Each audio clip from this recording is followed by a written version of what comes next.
Sumner, Mississippi is a small town, population 400. Emmett Till was not murdered there, but it is where his killers were tried, and where tourists and school students will now come to learn how his death contributed to the civil rights movement. There were a lot of Emmett Tills throughout Mississippi, throughout the South, throughout the country. Years after his death,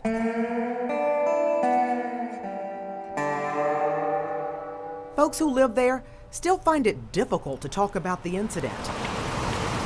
Others question if the interpretive center is even necessary. Mamie Till had the boldness to say, no, we're not just going to bury him in Mississippi. The center's director explains why it's so important. When we understand our history and we understand the systems that allowed this type of thing to happen, we understand how we can move forward. Our story begins in the summer of 1955.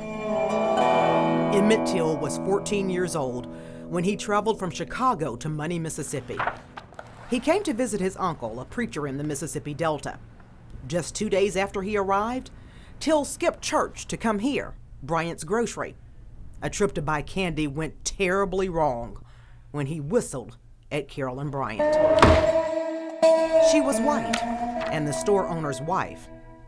That whistle stirred up racism in the Deep South and sounded the alarm for a national civil rights movement. You see, in the Deep South, it was forbidden for black men to talk to white women. It was forbidden, really, for black men to even look at white women. But Emmett Till, he was a boy who knew nothing about the forbidden fruits of Mississippi. Hours after Till whistled at Carolyn Bryant, her husband, Roy Bryant, and his half-brother, J.W. Milam, decided the teen should be taught a lesson. In the middle of the night, they burst into his uncle's home, put a sheet over Till's head, and threw him into the back of a pickup truck. They drove Till to a barn in Drew, Mississippi. They beat and pistol whipped him. Next, they drove him to a shed behind Milam's home, which used to sit here in Glendora, Mississippi. They beat him some more, gouged out one of his eyes before shooting him in the head.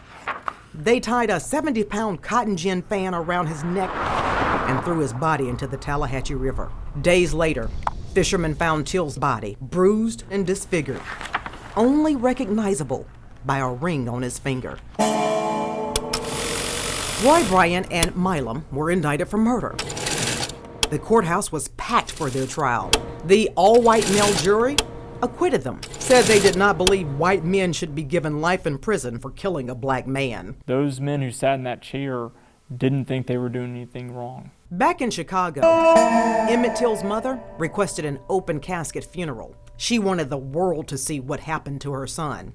In the weeks after his funeral, activists used the murder as a rallying cry for civil rights protest. Fast forward to 2015, the Emmett Till Interpretive Center walked students through every step of the teen's story and the impact of his death. It's a powerful thing to do, is to put yourself in someone else's shoes.